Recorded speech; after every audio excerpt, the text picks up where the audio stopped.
Welcome to the New Covenant, Part 1. And this is lesson number 5. So we're progressing our way through this course nicely. And just to remind you of a couple of things we've seen so far in this course. First is that we've really, at the moment, we're spending time building the New Testament perspective. If you really want to understand covenants in the Bible, first of all, you've got to understand what a covenant is and the whole idea of covenants in the ancient world. And I'm going to do some teaching on that. We're going to talk a lot about the connection between blood and the covenant as well. But before we get there, we're spending some time getting us established in the New Testament perspective. You got to see the covenant the way the New Testament sees it. Many theologians who do discuss things about the covenant try to minimize some of the power of the covenant because they don't see the New Testament perspective. They try to eliminate that, and you can't do that. We've got to understand Paul's revelation, what's revealed in Paul's writings, and we looked at some things in Hebrews that it says. And over in the New Testament, you see the connection between the covenant and the promise.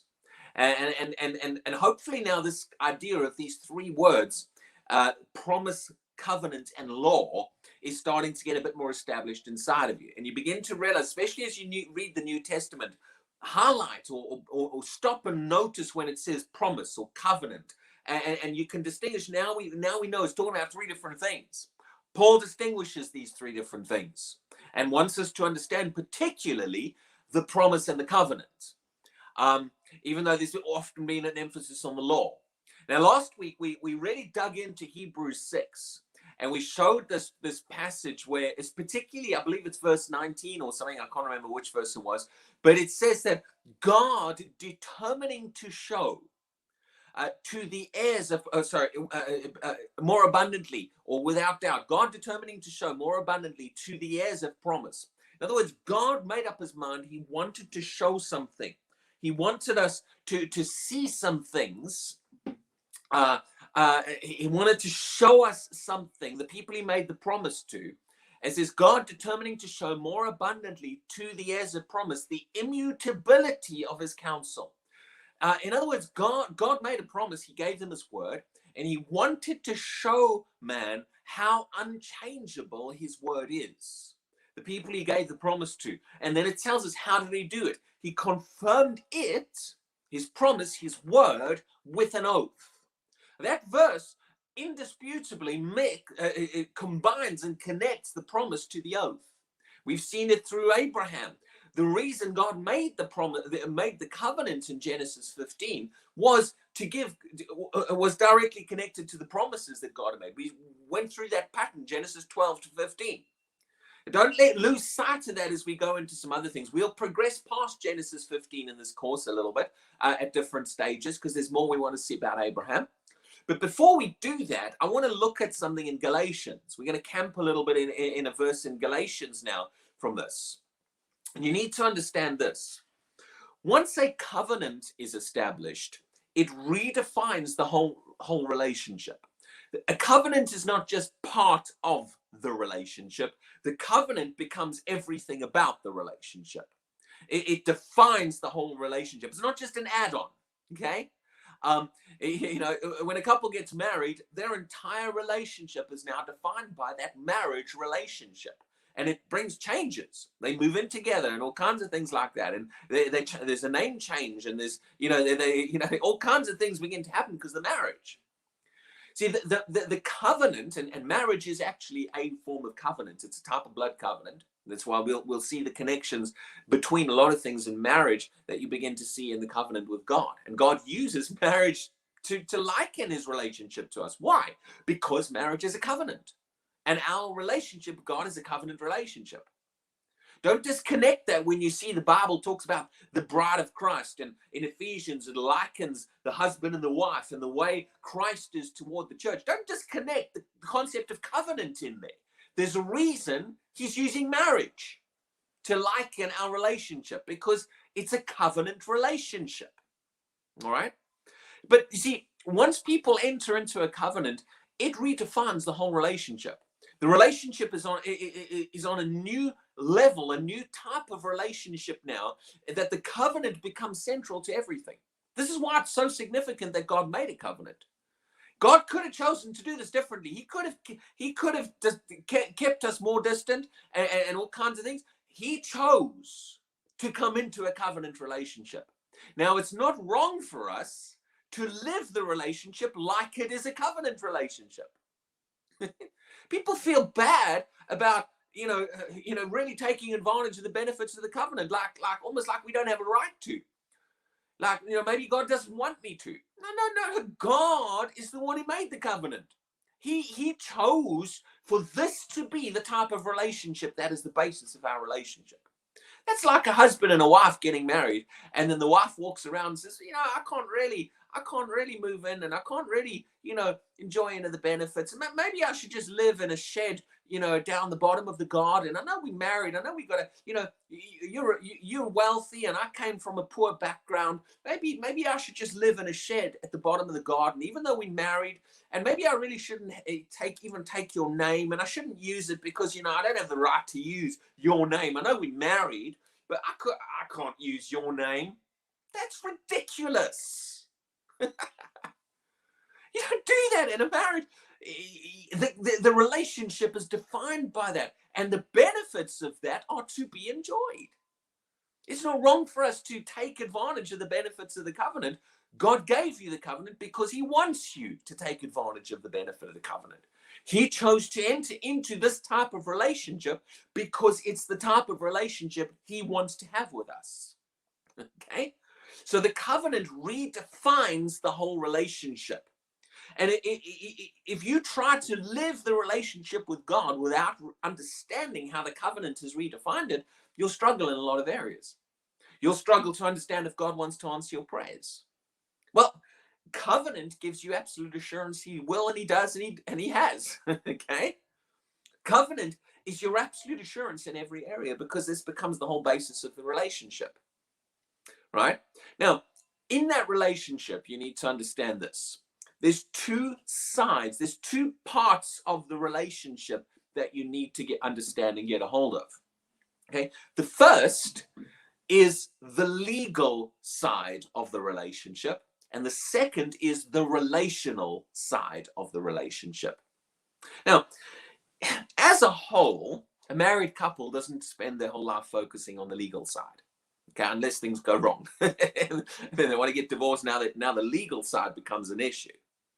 Or if one partner doesn't want to do their part, then the legal side is the fallback that gives rights. Okay, but as a whole in a marriage relationship, they don't wake up in the morning and wave the marriage contract and say, you have to live with me today. No, it's like, I love you. The relational side is the primary side. However, the legal side gives the foundation and the basis. And you have to understand both to really understand the power of it. Now, I know I've got some friends who teach on covenants, and they talk about some things, and they say to me, we mustn't talk about the legal side. It makes it sound, too, structured. We just got to always focus on the relational side of the covenant. I disagree. The Bible presents to us the legal side of the covenant and the relational side. And in fact, you will never fully appreciate the power of the relational side if you don't get a hold of the legal side. A lot of Christians have never got grounded in the power of the legal side of the relationship, of the covenant relationship, and it's why they're struggling with the rest of it. They don't understand the legal power of this. So we need to see both of these and then enjoy the benefits of the relationship as a covenant relationship. But understanding the legal aspects of the covenant actually are a large amount of what give it power and really build into us the value and importance of this. So we're gonna look at both, but I'm first gonna look at the legal side of the covenant. Okay, the legal aspect of it. Now, love might be the basis, might be what it's all about. God entered into this relationship out of love. But because he loved us, he tied himself to us in a legally binding covenant.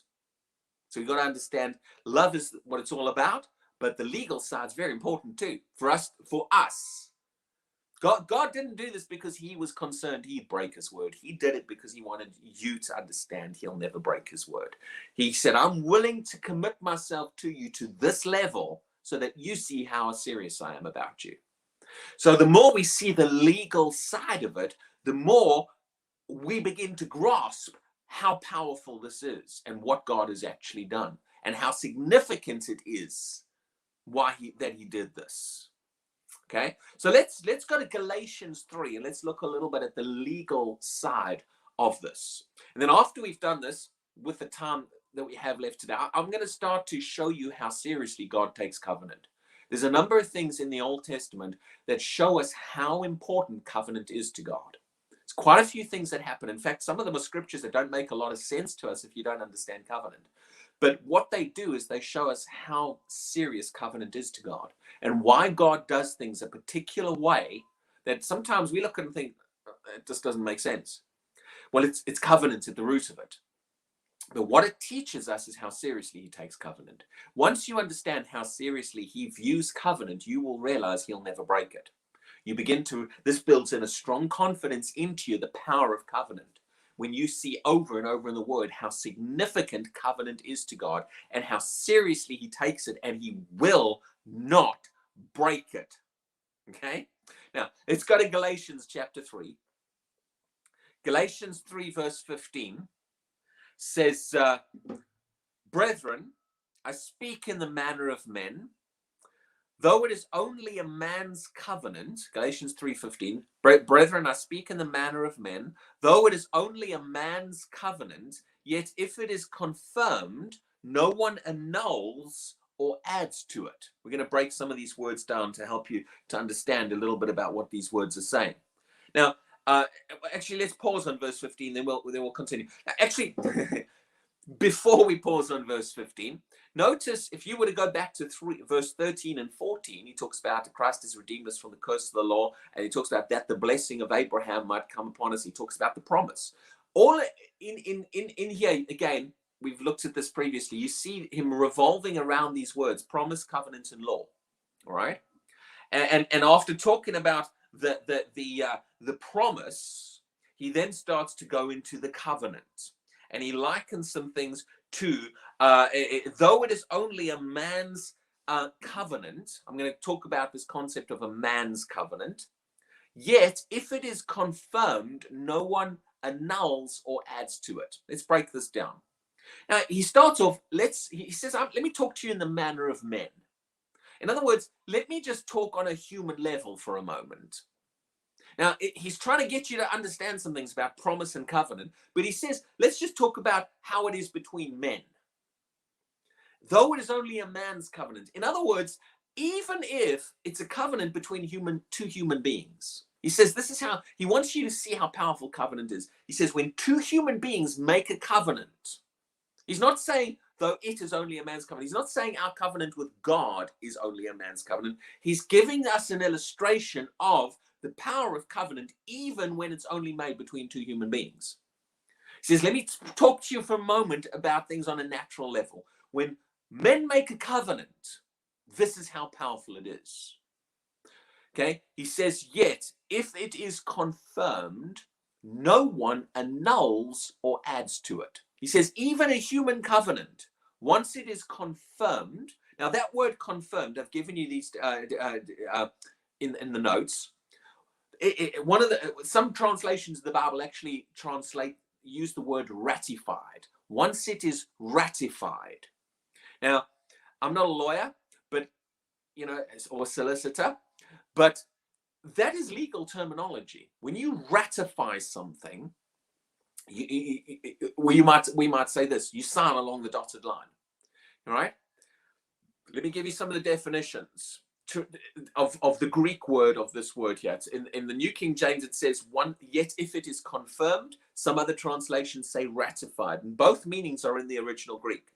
It means to make it authoritative or to ratify it. This is what Strong's says the Greek word means. Thayer's says that this Greek word means to make it valid, to confirm it, something. Or again, Thayer's also says to ratify it. So he uses this idea, ratify. Now, what is ratify? Ratify is a legal term. If you look in the dictionary, what ratify means, it means to formally approve something, or basically to put formal approval on a document to make it valid and operative. You see, let me give you an illustration. You know, very often in business, if they're going to sign a contract, now, covenant in the Bible is far more powerful than just a contract, right? We'll give you the depth of the power of it, especially the concept of blood. However, the English word covenant does mean a lot to us, just an agreement or a document. That's why the English word I said to you at the start of this course is really weak. It's a weakened form of a covenant. However, some of the principles are still the same. And so later on this course, we'll look a lot more at the words, or it might be in the next course. But just for now, the concept of a legal document. Now, blood covenants, realize this is more powerful than a legal document, but this will still help you to understand this, okay? The power of a legal document. You know, let's say, for example, now I know there's people watching this course from different countries. I don't quite know how it works in different countries. So a lot of what I'll say might be more applicable to how a house is sold in England. Let's say you're going to sell your house. Well, you put your house on the market and you advertise, my house is for sale.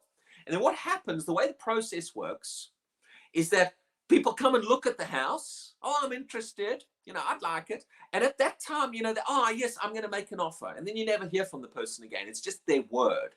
I like the house. I'm going to buy this house. Okay. It means nothing at that point in a house sale. Okay. You think, oh, man, they saw my house. They're interested in buying it. You never hear from them again. Okay.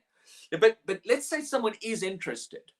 And then they say, yeah, I'm going to follow this through. Now what happens is a process starts where the house is actually taken off the market. Once someone goes to their solicitor and they put in an offer, they say, I will offer you this so much for the house. And then the person selling the house agrees to that offer and say, okay, I agree, £500,000, £1 million, you know, nice mansion, okay? And sell my house for £500,000. And they, at that point, they have a verbal agreement. And yet, actually, a lot gets acted on at a verbal agreement. In England, the process of selling a house takes 6 weeks to 2 months, usually. From the point that someone puts an offer in that gets accepted to the point that the new person can actually owns that house and can move in England, it's about a 2-month process. Now, what happens is during that entire period of time, all you have is each other's word. There's nothing legal binding anyone to it yet.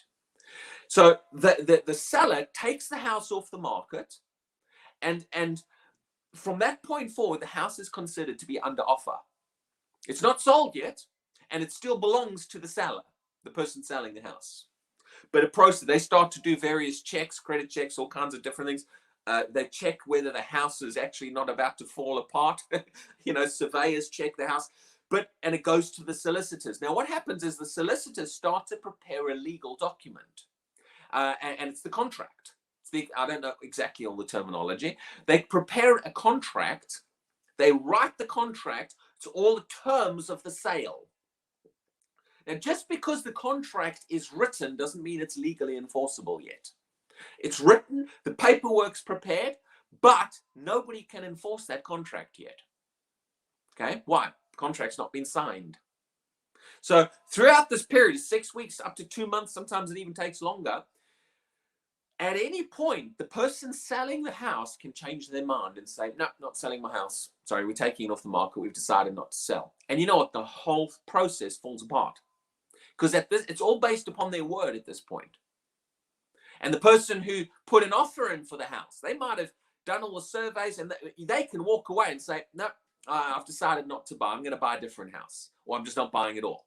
And the whole process, and you've taken your house off the market for 2 months and it's now down the drain.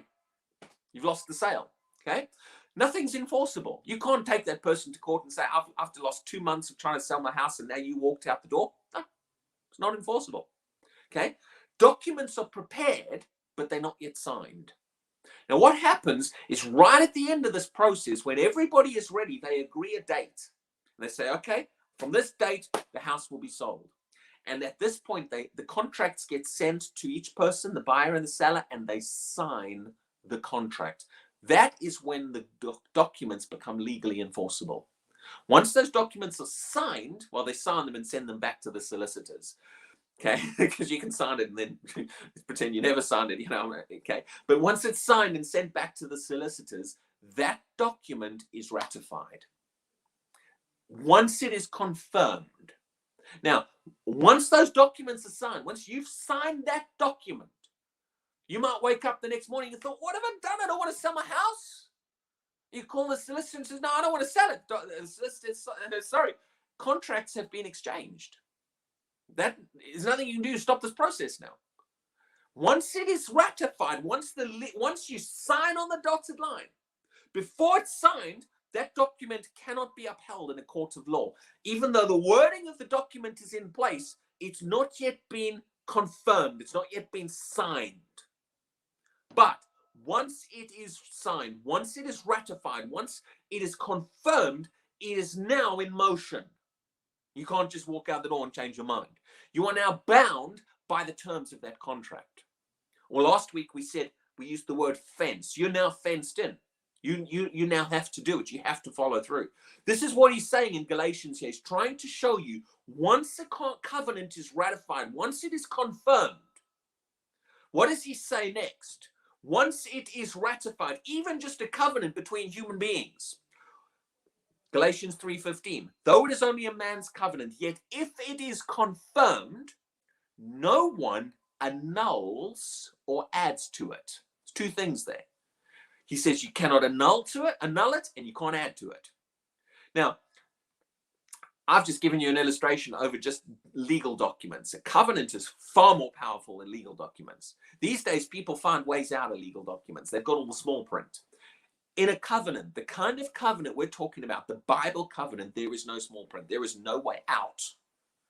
This is what he's trying to show you. Once it is in motion, it is unstoppable.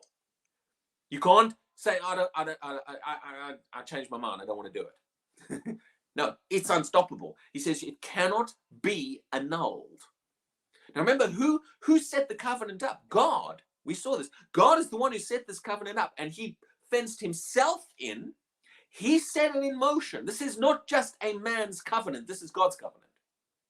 He put this in motion, knowing full well that once it's in motion, there's no way out of it. This is where religion's not got a hold of the idea of the sovereignty of God.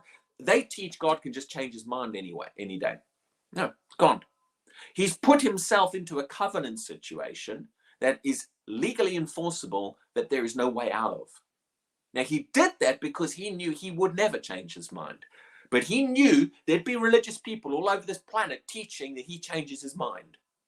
And trying to question our confidence in God, using their own idea of the sovereignty of God. So he put it into a contract that cannot be changed. Now let's look at these words. No one annuls to it. This is powerful, this verse. It says, once it is ratified, once it's in motion, what happens? He says, no one annuls or adds to it. What does that word annul mean? The word annul means no one can neutralize it, make it null and void. No one can stop it or disregard it. It cannot be set aside. Cannot. Once it's in motion, it can't be stopped. It's from that point forward, there's no going out of it. Now, actually, covenant is even more powerful than a natural agreement, because covenant, in the ancient world, covenant applied to your children, your children's children. It applied to unborn generations. Once you started a covenant, every descendant of yours was bound by the terms of their covenant. There's nothing they could do about it. That's why you have to be very careful with who you got into a covenant with, because it is legally enforceable for generations to come. There's no way out of it. And you're going to see the power of that in just a moment. All right? But he says there's no way out of a covenant once it starts. Cannot be annulled. Now, what is to annul something? Now, these days, people, and we use this term with marriages. People, you get two people in the world, they get drunk. They're out in where's that place in America? Las Vegas. And then they decide we're going to go get married. And they go get married. And then they wake up the next morning and they thought, oh, what did we do? We didn't want to get married. And so they have their marriage annulled. And an annulment is different to a divorce. A divorce usually happens if you've been married for a while. But an annulment is when you cancel it out like it never happened. You stop it. You just say, well, we were never married in the first place. So they don't have to tell everyone we were married and we got divorced. The marriage is annulled. It's canceled out. It's made void. Okay? That's because human beings are always trying to find a way out of a covenant. I'm going to show you something. Actually, the Bible shows you, and you're going to see this. Even if you get into a covenant by mistake, even if you do it for the wrong reasons, even if you are tricked into a covenant, this principle, once it's ratified, it cannot be annulled, doesn't apply to just to covenants you got in on purpose. I'm going to show you. This shows that even if you got into it for the wrong reasons and you were tricked into it, once it's ratified, there's no way out. That's how powerful a covenant is. It's a very powerful type of agreement. It's a blood oath that is unbreakable in every way. And this is the type of agreement God chose to get into you with. He chose to enter into a relationship where there is no way out. That's why God is literally fenced into the covenant. Man cannot comprehend that, especially in our modern generation. In the 21st century, we try to get out of contracts. People annul their marriage. They have no respect for contracts. They cannot comprehend. This is why we struggle to believe the Bible so much. We cannot comprehend an unbreakable agreement that literally has no way out. You've got to see what the power of this type of agreement is. And God chose to get into this type of agreement. Why? Because he wanted to eliminate all doubt in you so that you would know he will never go against his word. He has no way out of this covenant. There is no way out of it. All right? It's powerful. Now, he says, even human covenants, once they're confirmed, they can't be annulled or added to. Now, let's continue on. That's verse 15. Galatians 3:16 continues on. It says, now to Abraham and his seed. Notice, Abraham and his seed were the promises made. Why does he say seed? Because of what I just told you. Once the covenant's in motion, it applies to your seed too. It goes through your unborn generations. He's just talked about a covenant. Now, to Abraham and his seed were the promises made. He does not say unto seeds as of many, but as of one, and to your seed, that is Christ. Now, that's a different teaching to what I'm doing right now in the covenant. But verse 17, he comes back. And this I say, that the law, remember the law, in fact, this is the verse he says, it was added 430 years later. The covenant was in motion. The law came 430 years later. What has he just told you? The covenant cannot be annulled or added to. Okay? In other words, he's telling you, even though the law was put in place, it didn't change or add to or annul the covenant. It didn't stop the covenant in any way. So this I say, that the law, which is 430 years later, and he says it, he repeats it here, cannot annul the covenant. The law did not have the power to stop the covenant. Why? Because nothing can stop a covenant once it's in motion. Cannot annul. Now, the word annul is a slightly different word in the Greek. I've given you the definition in the notes, but it has practically the same meaning. It can't be stopped. Cannot annul the covenant that was confirmed. In other words, once it's confirmed, it can't be annulled. Once that covenant's in motion, nothing can stop it. Cannot annul the covenant that was confirmed before by man? No. Verse 15, he told you about a man's covenant. This is not a man's covenant. This is even more powerful. This is God's covenant. This is even more significant. If two human beings can make an unbreakable agreement that has no way out, what makes you think God can't, and that he won't honor it? He's far more a God of truth and integrity than any human being on this planet. If you can believe that two human beings can make this type of covenant this powerful, and in human history they have, why do we struggle to believe in a God who is far more reliable and far more faithful than any human being? Why do we think he can't do this? He can. He's far more serious about covenant than any human being is. This covenant was confirmed before by God in Christ Jesus. And then he said, notice what he then tells you. He adds on something about the promise. Because the covenant was confirmed, it cannot be annulled, that it should make the promise of no effect. Brings the promise back in again. Why? Covenants repetitively linked to the promise. He says, because the covenant cannot be annulled, the promise cannot be cancelled out either. Once God put that promise into a covenant, he said, there's no way of cancelling it out. It's now tied into a covenant. He says the promise cannot be made of no effect. That word, I've given you the Greek meanings there in the notes, but of no effect, it basically means it cannot be made void. It cannot be nullified. There's no way that the promise can now be put to naught. There's no way of stopping that promise. Once it's in motion and it's in a covenant, it can't be stopped or annulled. Get a hold of this. This is the legal side of the covenant. This is how powerful it is. You get a hold of this, my word, you'll get so excited about how reliable you can stand on God's promises. Now look at this. People say, oh, yeah, I know, but I know, the covenant was made 2,000 years ago. I knew you were going to say that. That's why I put something in the notes, okay? Look at Deuteronomy 7. Deuteronomy 7 and verse 9. Wow. You get a hold of this again, you'll be running around the building in absolute excitement. Deuteronomy 7:9. Now, I've given you a few scriptures in the notes where God says some things about covenant. In Psalm 89, he says, my covenant I will not break, nor alter the word that has gone out of my lips. God is not a covenant-breaking God. In fact, I'm going to talk about breaking, what happens when someone breaks a covenant in just a moment. Covenant is so serious that if you break it, you die. That is the punishment. The punishment, the consequence for breaking a covenant is death. That's how, in the ancient world, covenant was so serious that if you broke a covenant, your own family would kill you. Not the other people, your own family. It was so serious. They took covenant, blood covenant, so seriously. We've lost this in our modern world. This is why we don't understand the Bible. This is why we cannot comprehend a God who won't break his word. All right? Because we don't understand the power of a covenant. Covenant was so powerful, the only way out of it was to die, but also the consequence for breaking it was death. If you broke a covenant, you were to be put to death. And no one would protect you, not even your own family. You might say, oh, but your family. No. You die. You broke a covenant. Families did not want covenant breakers, and they would not stand by and support covenant breakers either.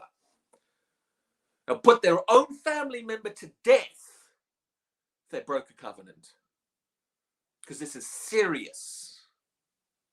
That's why God says, I will not break my covenant. Why? If he broke it, he'd have to die.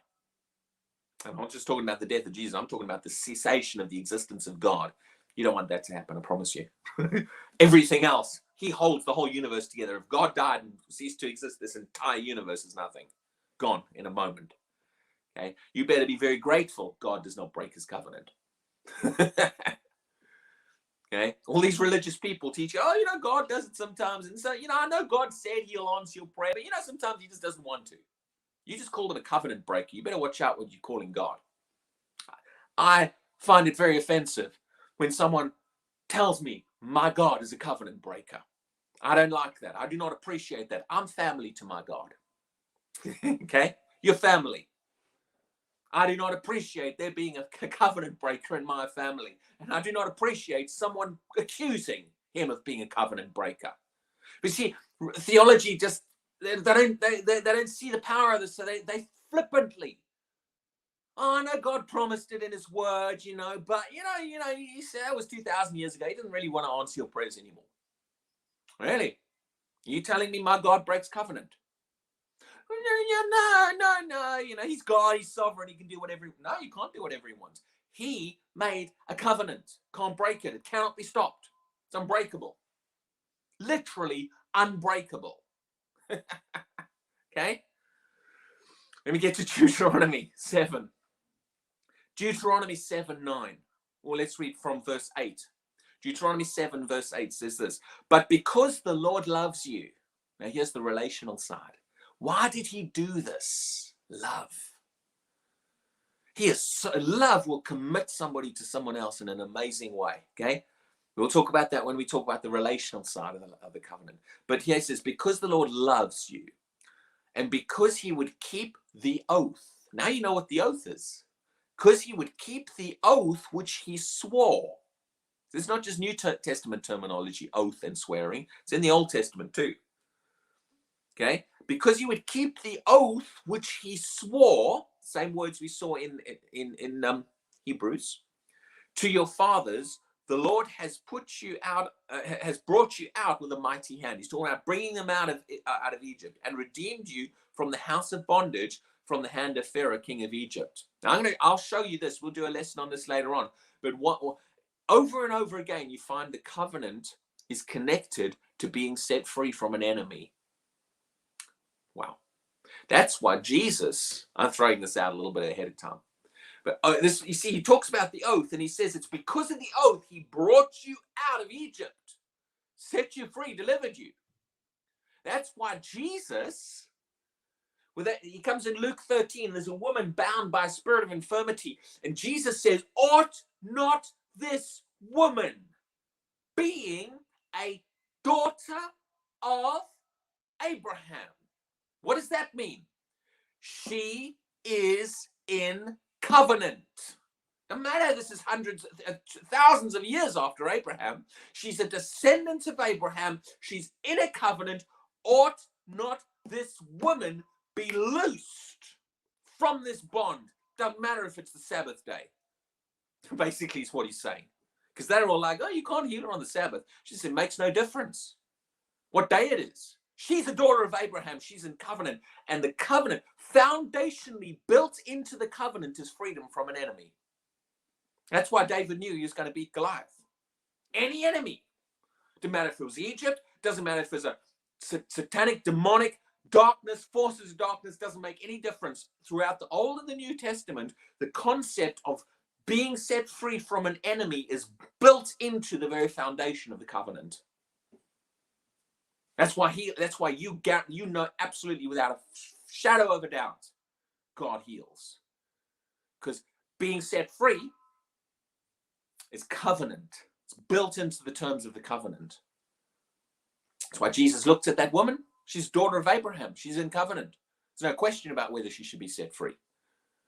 He just didn't say, well, we don't know if it's the will of the Lord to heal this lady. No, it makes no difference. She's in an unbreakable covenant. She's a daughter of Abraham, belongs to her. There's no way out of it.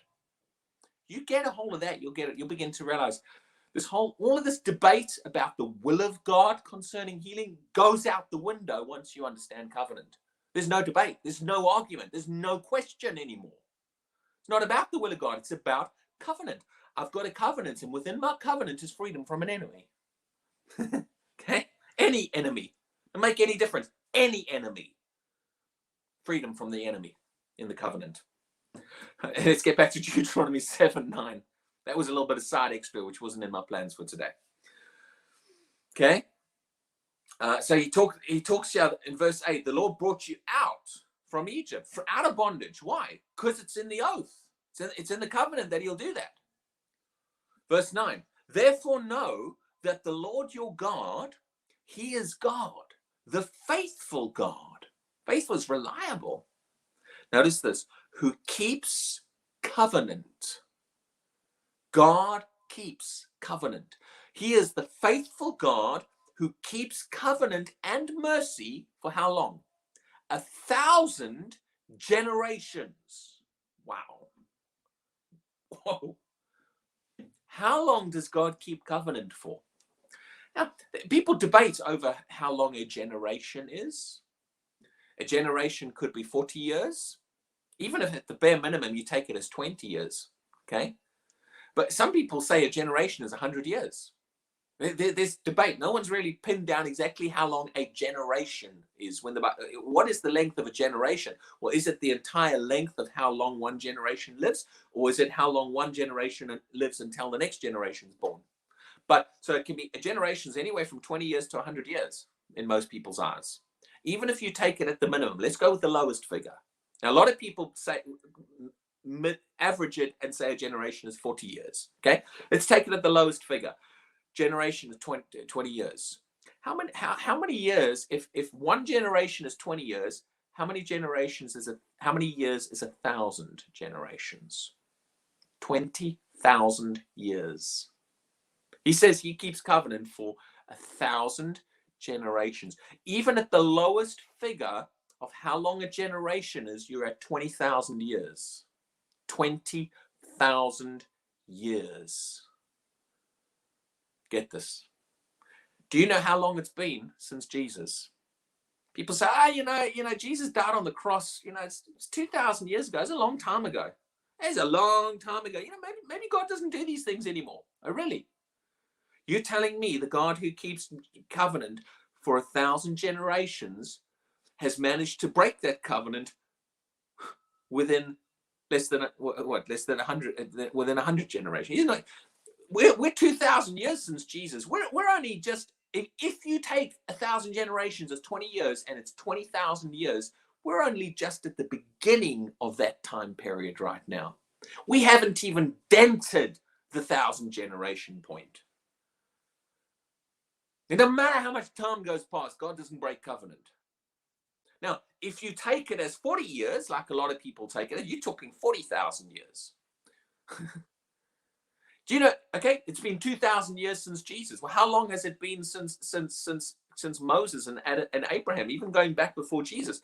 Maximum you're talking about before Jesus, Abraham was, I think, 4,000 years before Jesus. Even since Abraham to today, we're looking at about 6,000 years, 4,000. I might have some of it, so 6,000 years. We haven't even come close to 1,000 generations yet. He keeps covenant for 1,000 generations. Just because 10 generations have gone past doesn't mean God's breaking covenant now. No, it's unbreakable. It's unbreakable. Hebrews 13. This is in your notes. I'm just going to say this just for time's sake. Hebrews 13 calls it the everlasting covenant. Everlasting is the same word for eternal. This is even more powerful. The new covenant isn't just a thousand generation covenant. It is an eternal covenant. It lasts forever. Now let's look into the power of this. Like I said, what happens when someone breaks a covenant? They die. You've got the right. Anyone around them who knows they are a covenant breaker will kill them. That's how serious it is. All right. You got to appreciate the legal side of a covenant. You need to appreciate the fact that breaking a covenant means death. That's how it was seen in ancient cultures who had covenants right across the board. This is over and over how they viewed covenant. This is more than just a legal contract. You sign your name in, and then you decide, no, let's go to court. We want to get out of the contract. This type of covenant, a blood covenant, there is no way out. There's no taking it to court and pulling out all small print and breaking the contract. It can't happen. You break the contract, you die. Full stop. That's what it means. Now, that'll help you understand some things in the Bible. Does God treat a covenant like this? Is a covenant this serious to God? Because if it is, it'll help us see how he will never break it. Okay, a couple of illustrations. These are in your notes. I've got a few more to go through that aren't even in the notes yet, but we won't get to them today. But in Exodus 32, Moses has been, the children of Israel have come out of Egypt. They're camped at Mount Sinai. Moses goes up into the glory of God. He goes up on the mountain. But while Moses is in the mountain, the children of Israel start to build an idol. Exodus 32, they turn away from God. In fact, if you read before Exodus 32, you'll see in just a chapter or two before that, they've reaffirmed the covenant. These people said, we're a covenant people. And the Exodus 32, they turn away from God and they run after an idol. Now, God considers that to be adultery. In a covenant, that is betrayal of the covenant. This is why God says, don't go after other gods. That is a form of breaking the covenant. And these people, they say, oh, this idol we've made, this is our God. You know what happens? God comes to Moses, and Moses up on the mountain says, Moses, you better get down the mountain. I'm going to kill that people. I'm going to kill that group of people down there. And people read this in the Bible and think, oh, God is going to kill his own people. He's awful. He's such a judgmental God. No, no, no. He's a covenant-keeping God. That people were not just playing around. They broke a covenant. God's not just having a temper rage. People think, oh man, he got so angry, he just said, no, I'm going to wipe my people out. What an angry, judgmental God he must be. No. That is a 21st century view of a covenant society. God had every right to kill that people. Not because he's God, but because he was in covenant with them and they broke it. And God takes covenant seriously. Okay? View the Bible from covenants and all these things start to make sense. You suddenly realize this isn't God having a temper rage. This is God dealing with a covenant-breaking people. And why is he doing this? Why is he saying, right, I'm going to kill you? Now, the mercy of God didn't want to kill them. That's why as soon as Moses stepped in and said, no, God, don't kill them, God said, okay, it's fine, I won't kill them. But why does God react like this? Because he wants you to see how seriously he views covenant. He wants you to see, I don't mess covenant around. Now let's go to this one. Wow, this one's amazing. I love this one. The Gibeonites, Joshua 9. I want you to see how seriously God takes covenant. Joshua 9 will show you how you don't mess covenant around. The Bible is a covenant book. It's trying to show us you've got to look at everything in the Bible through the eyes of covenant. Otherwise, it doesn't make sense. You see God all wrong if you don't see it through covenant. Joshua 9. Let's read this. It's in your notes. I'm going to read quite a few verses. Joshua 9 and verse 3. Now, let me give you the background. This is in the book of Joshua. So this is when the children of Israel are going into the land. Now, God has told them, kill everybody in the land. Why? Well, they're in your land. That's your covenant land. God gave that to them generations before. That belonged to Israel. It didn't belong to them. They were illegal inhabitants of that land. Okay? But remember, God's only in covenant with this one people, Israel, at this time. These days, he's in covenant with the body of Christ. But at that time, it was just one nation he had covenant with. All right? And that enemy was in their land. They had every right to kick that enemy out. It was their land. Okay? I don't want to get into all of that. But anyway, and God would back them up. That's another thing. So God takes them in Joshua. They go into the land, and God said to them, kill everybody. Now remember, the word of God to this people was kill every inhabitant of that land. That is what God told them to do. Remember that, because I'm going to show you something that happens here. So Joshua chapter 9, verse 3, there was one group of people in this land were called the Gibeonites. Now the Gibeonites were terrified of Israel. They were afraid Israel just knocked Jericho down. That city's undefeatable. They just flattened that city just by shouting at the walls, and the walls came down. Everybody in this land knew God's backing these people. His power shows up everywhere. So the Gibeonites, they are terrified. They know they're about to be wiped out. They don't stand a chance. So they decide to trick Israel. They decide, we are going to pretend we don't live in this land. We're going to pretend we're from far, far away. We're just visitors. They come up with this plan to trick Israel. To pretend, no, you don't need to kill us. We don't live in this land. We're just passing through. We're visitors from a long, distant country. You don't need to kill us. Okay, now let's read this and what happens. Joshua 9 verse 3. When the inhabitants of Gibeon heard what Joshua had done to Jericho and Ai, they heard that city flattened. They worked craftily and went and pretended to be ambassadors. And they took old sacks on their donkeys, old wineskins torn and amended. They got old clothes. They put old clothes on. They made their donkeys look like they've been on a long journey. They've only come 3 miles down the road, but they put old clothes on that were all worn out, so that it looks like they've been traveling for years, long way away. So it's a complete trick. Okay. So it goes through there. They even put moldy food into their donkey, food pouches. So look at our food. It's gone moldy. We've been traveling so long. It's a complete deception. And in verse 6, so the Gibeonites went to Joshua at the camp of Gilgal and said to him and the men of Israel, "We've come from a far country. We don't live around here. Make a covenant with us." Excuse me, do what? Why do they ask for a covenant? They knew something about covenant we don't. They don't just say, "Oh, please just be friendly to us." No, they ask for a covenant. Make a covenant with us. Oh, my word. The Gibeonites knew if they could get Israel to make a covenant with them, Israel was not allowed to kill them. Israel couldn't break that covenant. You don't kill your covenant partner for no reason. Well, Christians these days, God just took the babies and God did this, and I know God just killed that Christian. Excuse me? That would be breaking a covenant. You don't do that.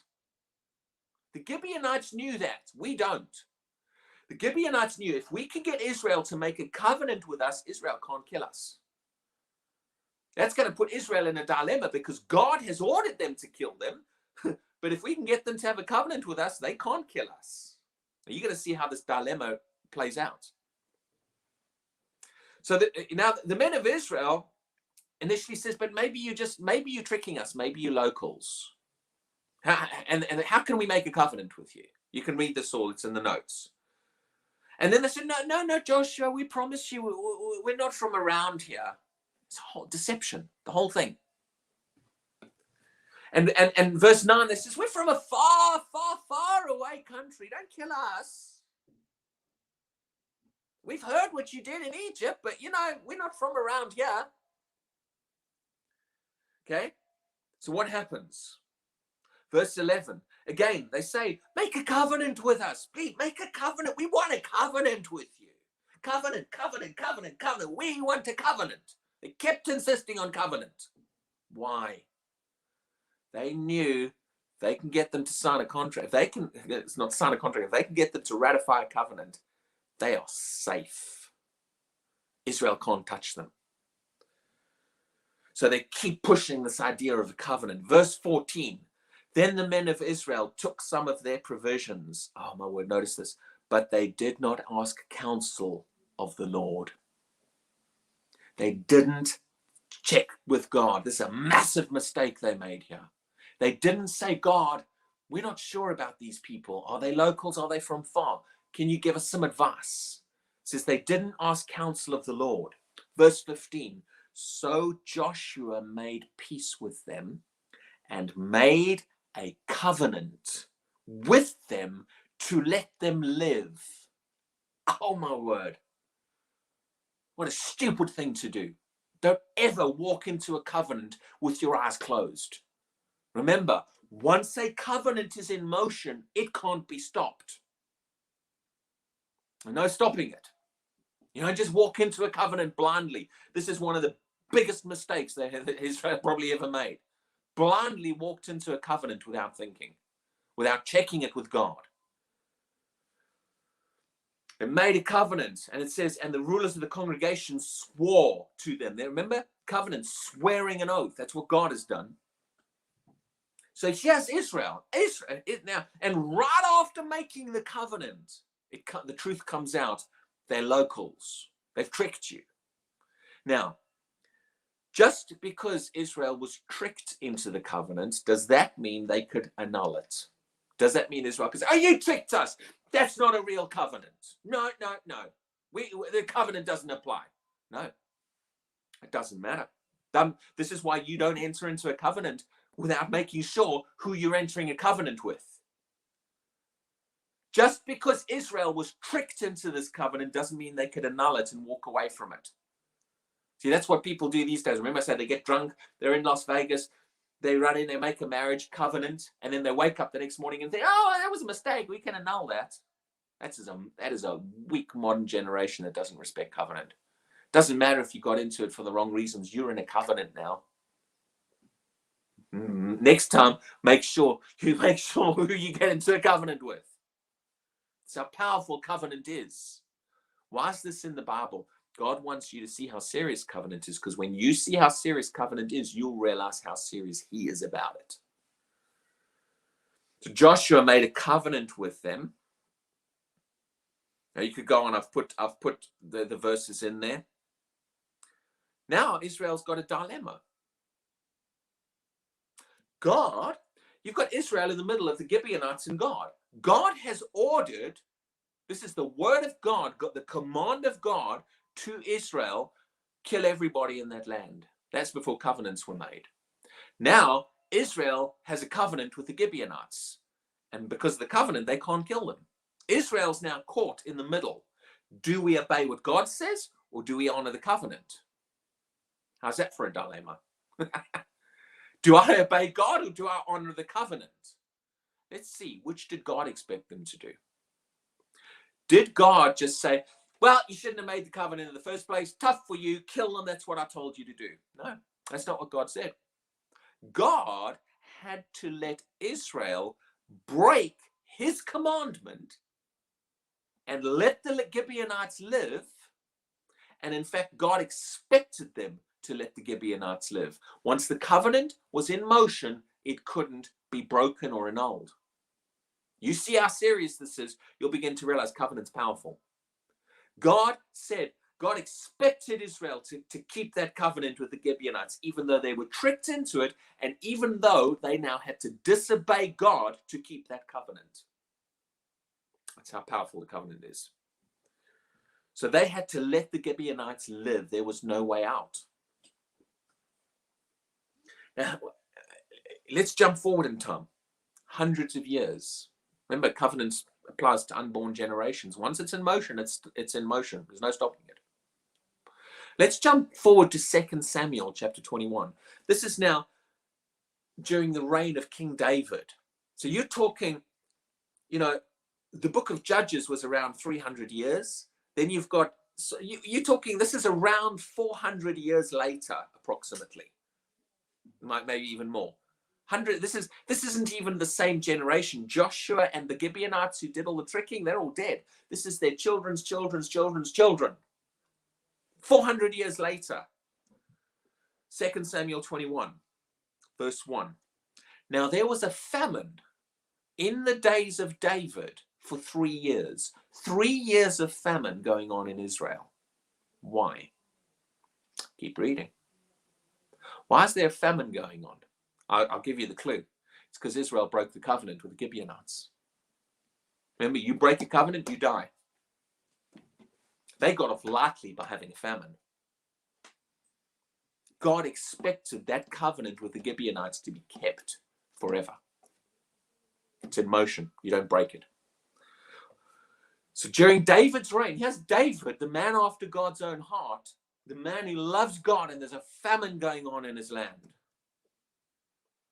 And it's going on for 3 years. It's one thing to look at, the famine taking place during Ahab. Ahab was the guy who, married Jezebel and brought Baal worship in. You can understand why there's a famine going on during his reign. Why is there a famine going on during David's reign? David had enough sense to go and ask God. It says, and David inquired of the Lord. And the Lord answered, listen, it is because of Saul and his bloodthirsty house, because he killed the Gibeonites. What did Saul do? He killed his covenant partners. You do not do that. You do not just kill your covenant partners for no reason. There's consequences. That is violating the covenant. Now you see why I say all these Christians that say God did this and God killed the guy. You have no idea what you're saying about God. because you have no clue what a covenant is when you make those kind of statements. Don't blame God. Don't try to put my God, he's family to me. Don't call him a covenant breaker. I do not appreciate that. Okay? Because Saul killed the Gibeonites. The entire land went into famine. That is the consequence of breaking a covenant. That's how serious God takes covenant. Now look what had to happen to fix this. People read this and think, oh, that's a really gory, bloody story. Oh, my word, that's in the Bible? And God honored that? Yeah. You know why he honored it? Because it's a covenant issue. Blood had to be shed. A death had to take place. The covenant had been broken. The only way to fix it was death. I'll give you the roundup because we're running out of time. Basically, in order to fix this problem, this breaking of the covenant with the Gibeonites, David went to the rest of the Gibeonites. Fortunately, they hadn't all been wiped out. There was still some of them there. David went to them and he said, David didn't say, I'll tell you how I'm going to fix this. I'm going to do this. No. David didn't just decide this is how I'm going to fix it. He knew this is on the Gibeonites. They're the ones who've had the covenant broken. It's up to them to decide how this gets fixed. And David said to the Gibeonites, you tell me, how can I fix this? What can I do to put this covenant back in place? It's been broken and it shouldn't have been. And now the whole land is in famine. You know what the Gibeonites said? They said, you know what? We don't want all of you. We don't, but you know who we do want? We want Saul's descendants. You give us Saul's family and we are going to hang them, brutally kill them. Oh, my word. Oh, the Bible's so gory, all this bloody killing. No. This is covenant. The Gibeonites said, we are going to hang Saul's family. Why? You break covenant, you die. There had to be a price for the breaking of the covenant. So David doesn't say, oh, no, please don't do that. No, David understood covenant. He knew how powerful covenant was. You look at David, he knew what covenant was all about. David knew this is what's got to happen. So he hands over Saul's family to the Gibeonites in verse 9, and they hung them. Okay? Verse 9. You keep reading, go down to verse 14. It says, and after that, God heeded the prayer of the land, and the famine lifted off the land. That is how serious God takes covenant. Why is that in the Bible? It's trying to show you how serious covenant is. When you begin to understand God won't break a covenant, when you begin to understand that how the consequences of breaking a covenant, you'll begin to understand. I don't just run around saying, oh, God broke his promise. God doesn't keep his promises. You are calling him a covenant breaker. And that's serious. God will never break a covenant. If God broke the covenant, he'd have to die. And he will never. He put himself in this position with us. He made a covenant with us because he wanted you to know there's no way I can get out of my promise now. Now you can have faith in the promises of God. You'll know it's unbreakable. There's no way to annul it. Amen. I've gone a little bit longer with this class, but I wanted to finish that. I still got some more really powerful stuff, man. I wanted to get it all in today, but I couldn't fit it all in. But you're going to see there's more things in the Old Testament that just suddenly make so much sense when you look at them at covenants. And you realize the Old Testament's not all about just God randomly getting angry and killing everybody just because he just feels like it, because he's an angry, judgmental God. No, he's a covenant-keeping God. And the whole Bible is a book of covenant. Amen? So God bless you. Get in these, man. Just build this into you. You get established in these truths of the power of covenant. It'll revolutionize your relationship with God. Every time I teach this, I see more. Every time I teach this, it becomes stronger on the inside of me. And then you begin to realize why Hebrews says this becomes an anchor to your soul. The promise and the oath put together anchor you, stabilize you, destroy doubts in you. They get you to the place you'll never doubt God because you know he's a covenant-keeping God. And he is really serious about covenant. Amen? Anyway, I'm going to stop there. God bless you. And if anyone has any questions, I did see it. There was a message there from Hussein just saying hello and enjoying the teaching. But if anyone has any questions, you're welcome to email me or message me about these courses while you're studying them. And we'll chat to you all soon.